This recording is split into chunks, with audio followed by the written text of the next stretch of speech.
바벨론에서 기도하기가 쉬웠을까요? 포로로 잡혀간 땅에서 마음에 어떤 마음이 들었을까요? 굉장히 불만스러웠을 거고 원망도 있을 거고요. 그리고 보복할 수 있는 마음도 생겼을 것 같고요. 굉장히 어려웠을 겁니다. 찬양은 나왔을까요?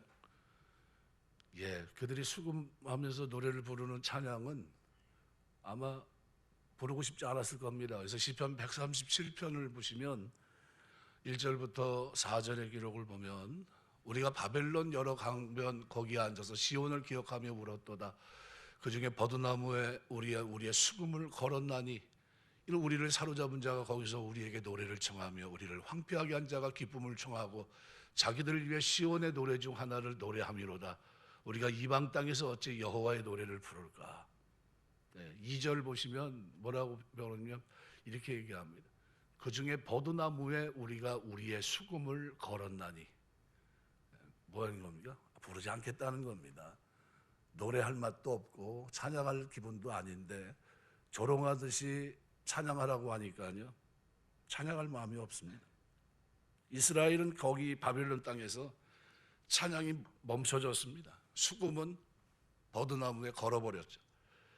하지만 예레미야는 그들에게 그것이 계속해서 그들의 삶 속에서 뭔가 해야 될 복의 통로가 되면서 살아가야 될 그들의 삶을 일깨워줍니다. 그래서 예레미야 29장 보시면 4절에 만군의 여호와 이스라엘 하나님께서 예루살렘에서 바벨론으로 사로잡혀가게 한 모든 포로에게 이와 같이 말씀하시느니라. 그러면서 7절에 보시면요, 이렇게 말합니다. 같이 읽겠습니다. 너희는 내가 사로잡혀 가게 한 그 성읍의 평안을 구하고 그를 위해 여호와께 기도하라. 이는 그 성읍이 평안함으로 너희도 평안할 것임이라. 기도가 되겠습니까? 기도할 만 날까요? 나라를 황폐화시켰고 성전은 완전히 무너뜨려 버렸고 성전 기물은 다 빼앗아 갔고, 다니엘은 그런 중에 이 바벨론에서 매일 하루에 3차례 15살서부터 시작해서 지금 이 시점은 뭐죠? 나이가 한 50 됐는데, 그런데 그때 여전히 기도의 습관을 쫓아 기도하고 있습니다. 하루에 3번씩 다니엘서 6장 10절 말씀대로 조소가 왕의 도장이 찍힌 것을 알고도 윗방에 올라가 예루살렘으로 향한 창문을 열고 전에 하던 대로 뭡니까? 습관이라는 거죠. 그게 늘 했다는 겁니다. 하루에 3번씩 무릎 꿇고 기도하며 그의 하나님께 감사하였더라. 근데 첫 번째 기도 제목이 뭐였을까요? 예레미야의 편지를 기억했다면 바로 그 나라를 위해서 기도하는 겁니다. 위정자를 위해 기도하는 거겠죠. 이 다니엘에게 있어서 왕을 섬기는 것은 사실 그 왕을 세우신 하나님을 섬기는 수단이었고, 이것은 규칙적인 기도를 통해 형성되고 보존된 그런 관점으로 이해하셔야 됩니다. 기도는 우리의 생각을 바르게 만들고요, 하나님과 날마다 기도하다 보면 다니엘에게서 볼 수 있는 이런 성숙함이 우리에게 갖춰지게 됩니다. 복수에 대한 열망이나 인정적으로 또는 종교적인 증오를 그는 이미 극복해낸 지 오래고요, 누군가를 위해 날마다 기도하면서 계속해서 그를 미워하는 것이 가능하겠습니까? 30몇 년을 35년 정도를 가지고 날마다 느부갓네살 왕이 죽었으면 좋겠다, 빨리 죽어야 되는데 왜 이렇게 기도 응답이 안 되나, 그렇게 기도했을까요? 만약 그렇다면 오늘 본문은 전혀 뜻밖의 얘기입니다. 말이 안 돼요. 왜요? 16절을 보면 그 꿈을 들으면서 뭐라고 해요? 그 마음은 변하여 사람의 마음 같지 않고 짐승의 마음을 받아 7대를 지나리라. 그때 이 꿈을 해석하는 다니엘의 입장은 어떤 굉장히 고민 속에 있었습니다. 그래서 19절 보시면 이렇게 해석할 때 이렇게 얘기합니다. 벨드사살 이름한 다니엘이 한동안 놀라며 마음이 번민하는지라. 그죠? 한동안 놀라며 마음이 번민하는지라. 이거 뭐죠? 이거 그대로 얘기하면 큰 충격받을 텐데, 그죠? 누굴 생각하는 거죠? 예, 느부갓네살 왕을 생각해주고 있어요. 고려 대상이 아니고 어떻게 보면 마음 한구석에는 시원함이 있을 수도 있는데 그런 면은 하나도 안 보이고요. 오히려 그를 걱정해주고 이게 상처받지 않게 하려고 하는 그런 마음이 다니엘 마음속에 묻어 있다는 겁니다. 그의 뭐가 이렇게 사람을 이렇게 바꿔놨을 것 같습니까? 기도 생활입니다. 기도 생활. 기도하면 아무짝에도 쓸모없는 게 아니고요. 무의미한 시간을 보내는 것도 아니고요. 우리 인격이 바뀝니다. 주님과 날마다 교제하다 보면요. 속으로 바뀌어요. 느부갓네살이 그저 자기의 꿈을 얘기했을 때 그 마음속에 다니엘이 야 드디어 죽는구나. 아유 속이 다 시원하다. 환호했습니까? 그러지 않았어요. 번민했다고 한동안 고민했다고 그래요. 이걸 어떻게 얘기해야 되지? 이 7년이라고 하는 이 기간을 그가 소처럼 풀을 먹어야 되는데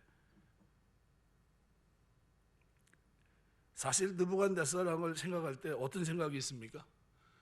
이스라엘 하나님의 땅에 그 도성을 황폐화시켰고 불태우고 성전을 태우고 약탈했던 이 짐승 같은 사람들에게 복수하시는 하나님을 그 하나님의 복수를 볼 수 있게 하시니 감사하구나 그런 마음이었습니까?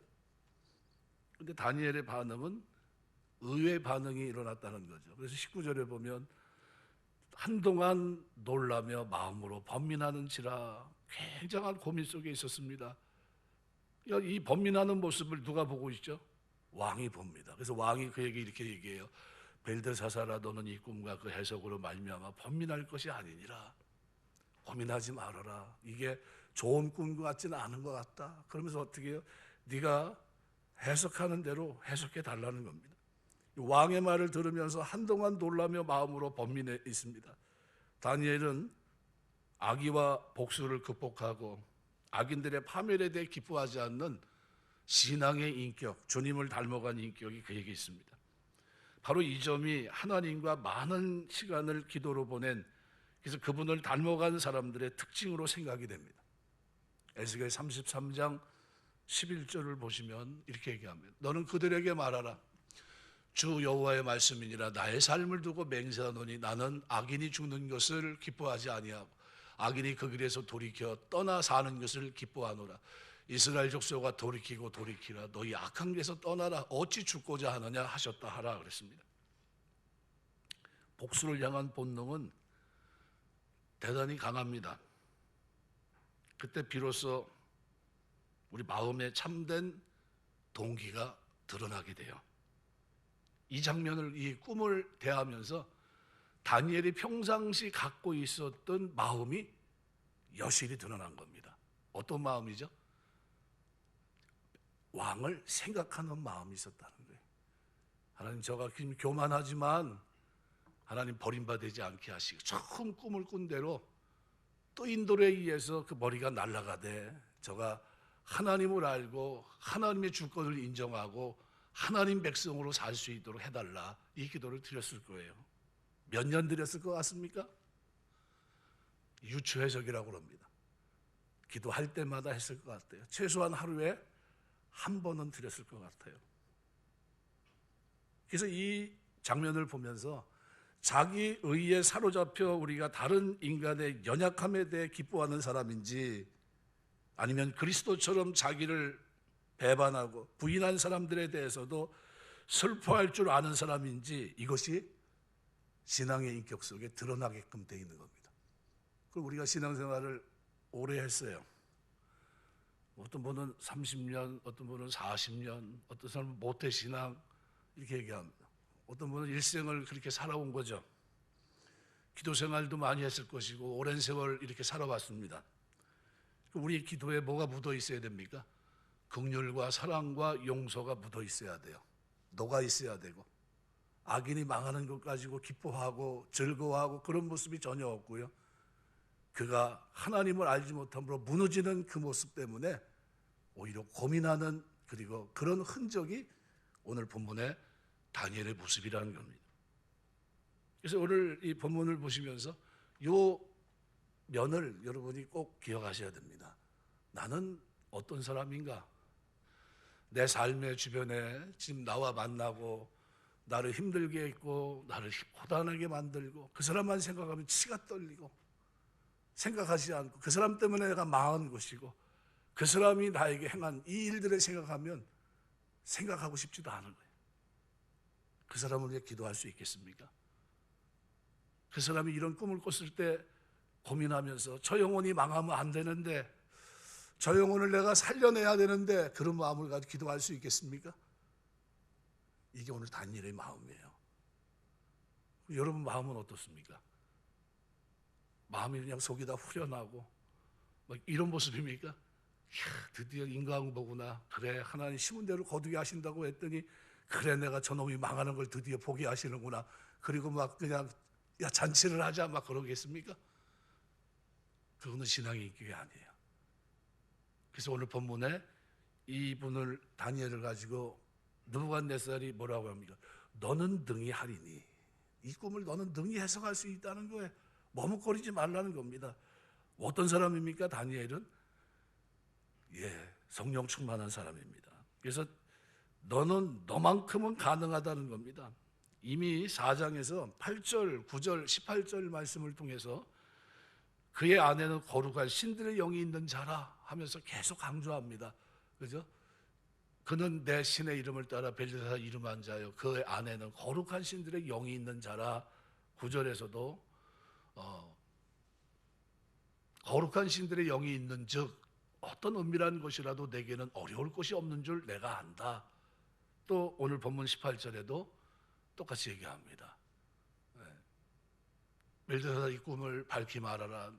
내 나라 모든 제자가 능히 내게 그 해석을 알게 하지 못하였으나 오직 너는 능히 하리니 이는 거룩한 신들의 영이 내 안에 있습니다. 그럼 이건 다른 말로 말하면 신약으로 말하면 뭐죠? 너는 능히 할 수 있는데 너에겐 뭐가 있어요? 하나님의 성령의 충만함이 너에게 있다는 거예요. 신약 시대 살던 전에 보면 성령 충만했던 사람이 나오는데 누구죠? 집사 가운데 스데반 집사가 성령 충만해서 그죠? 죽고 자기에게 돌을 던지고 있는 그들을 향해서 저들의 죄를 용서해달라는 기도드립니다. 누구의 기도죠? 그건 주님이 드렸던 기도와 번가는 기도를 드리고 있어요. 뭐가 그 사람을 그런 기도를 드리겠죠? 하나님의 성령의 충만함이 그로 하여금 그들을 용서하고 기도하고 있다는 겁니다. 이걸 우리는 신앙의 인격이라는 거예요. 죽어가면서도 그들에게 하나님의 살아계심과 그 하나님의 용서를 그대로 보여주고 있는 겁니다. 오늘 본문의 다니엘도 마찬가지예요.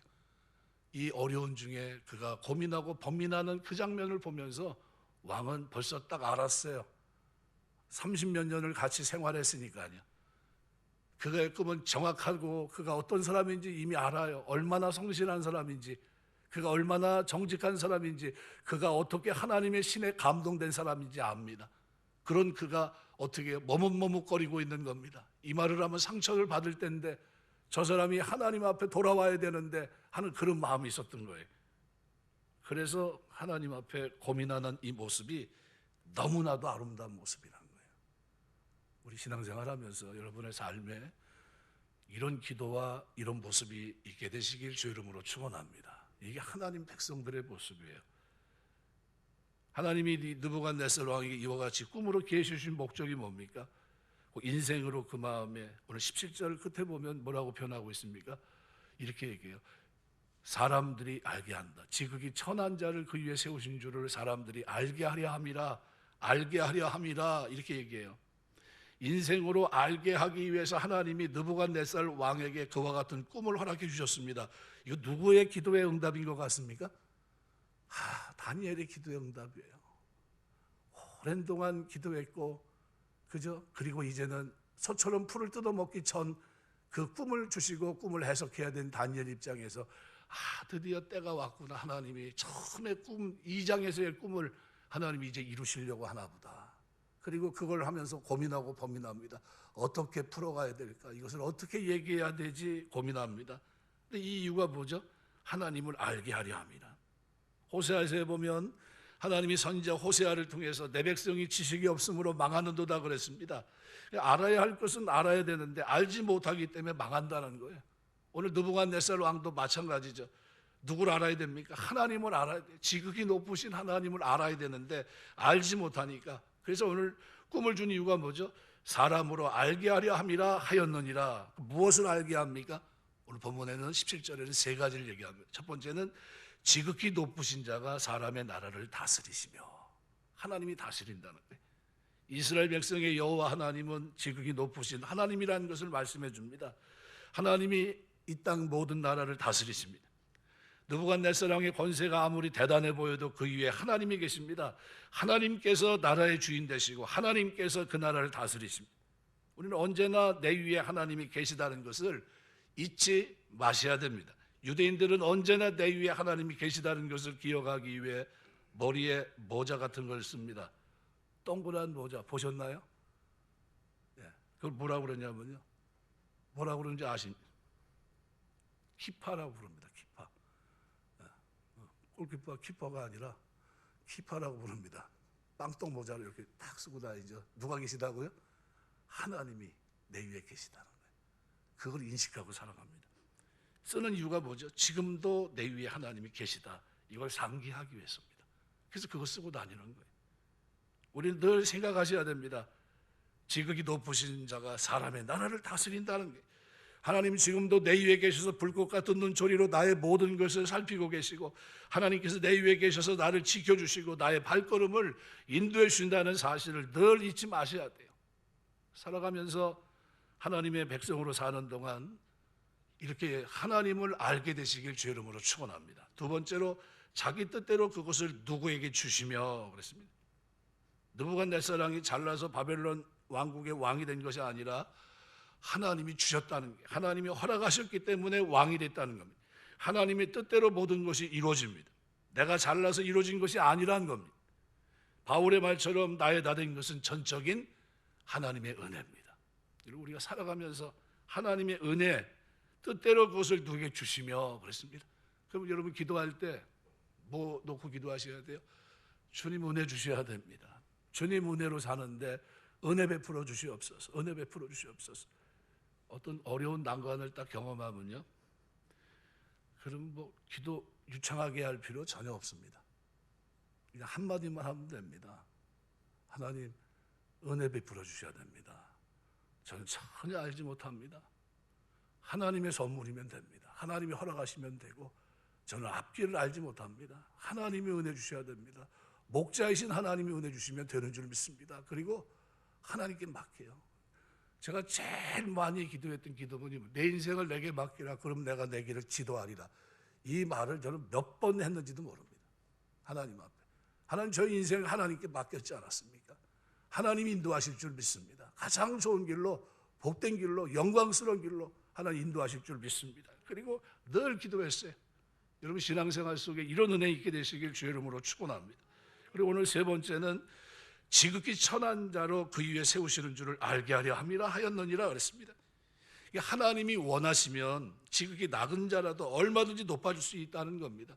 그래서 창세기에 요셉이 애굽에서 종살이하고 옥살이한 자리는 어떤 자리입니까? 천한 자리예요. 가장 낮은 자리입니다. 근데 하나님이 함께 하시니까 성경은 뭐라고 얘기합니까? 형통하였더라 이렇게 얘기합니다. 그랬더니 그가 이방 나라 애굽에서 어떻게 되죠? 총리 대신이 됩니다. 낮은 자리에서 높은 자리에 올린 건 누가 하셨죠? 하나님이 하십니다. 다윗은 어때요? 이세 아들 가운데 제일 말째입니다. 목동에 불과했습니다. 선지자가 기름불을 취해 기름을 부으려고 했는데 그는 그 자리에 초청도 받지 못했습니다. 그런데 하나님이 그를 세우셨어요. 이스라엘 성군이 되게 하십니다.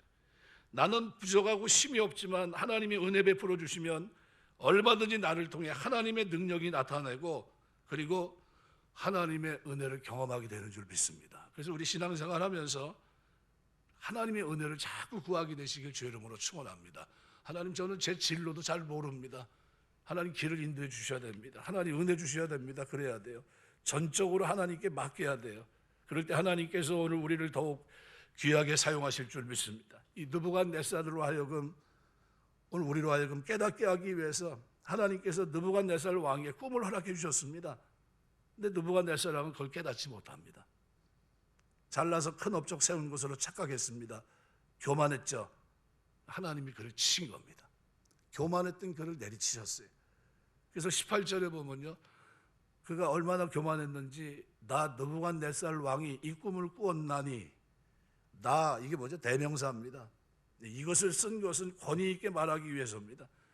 나 느부갓네살 왕이 이 꿈을 꾸었나니, 그러니까 느부갓네살 왕이 다니엘에게 말한 내용의 꿈의 전부를 설명하면서 자기를 드러냅니다. 너 벨드사사라, 그 해석을 밝히 말하라.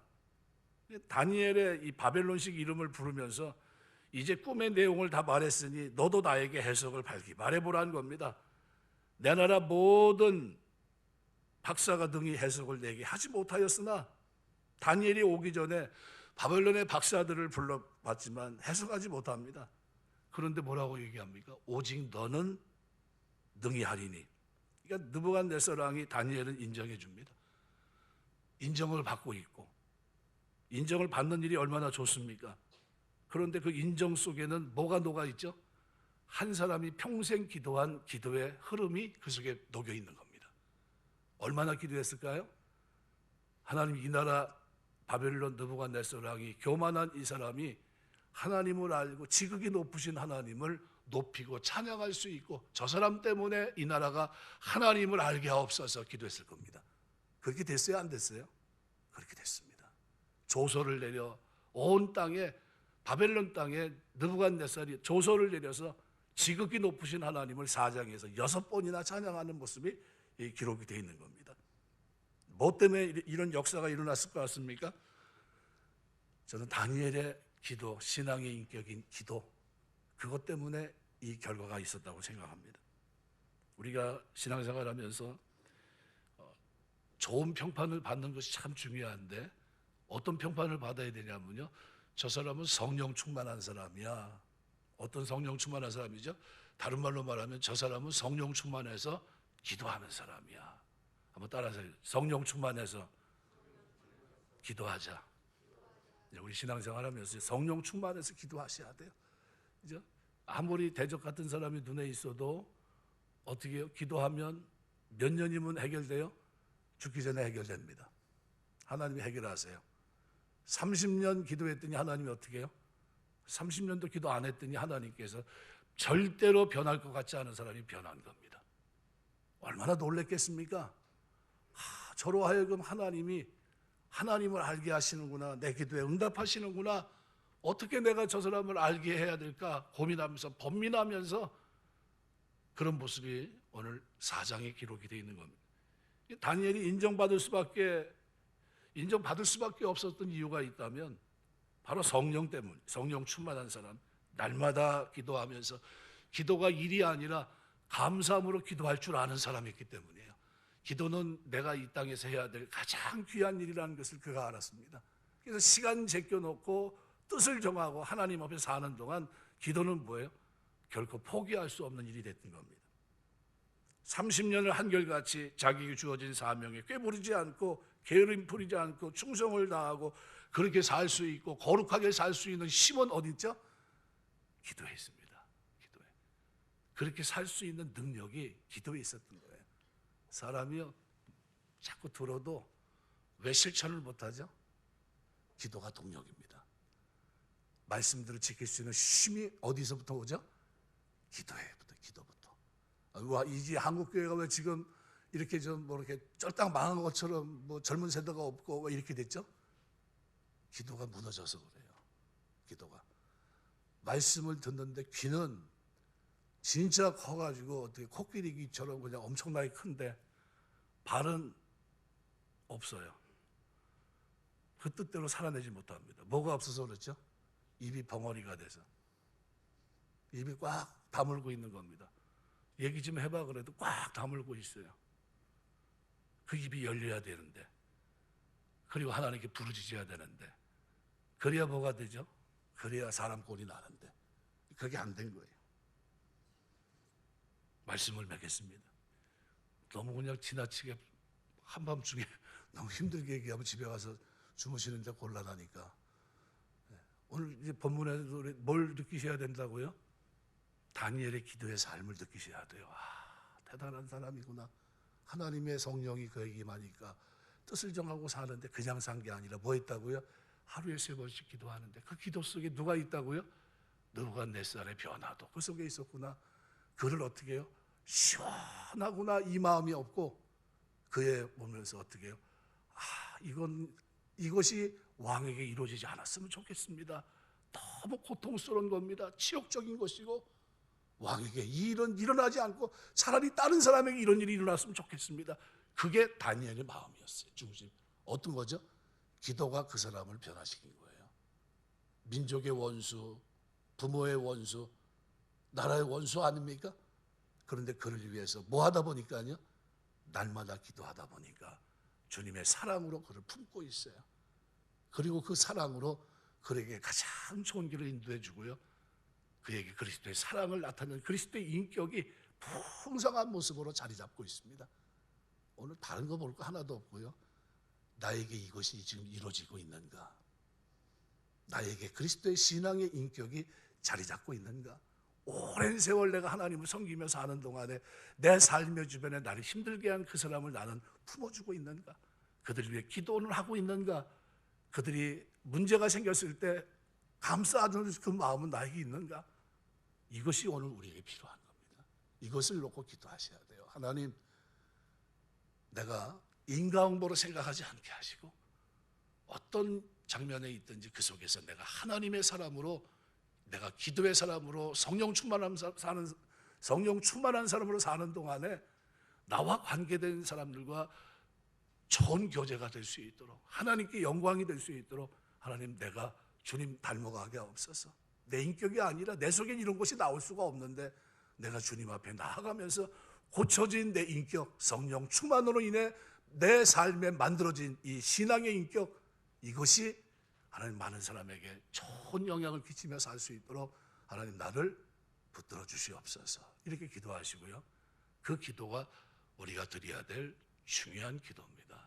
날마다 하나님 앞에 기도하시면서 내 삶의 주변에 나 때문에 괴로움을 느끼고 있는 사람은 없는가?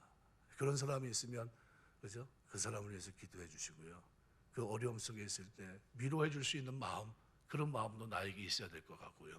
그래서 그런 것은 어디서 만들어진다고요? 기도의 자리에서.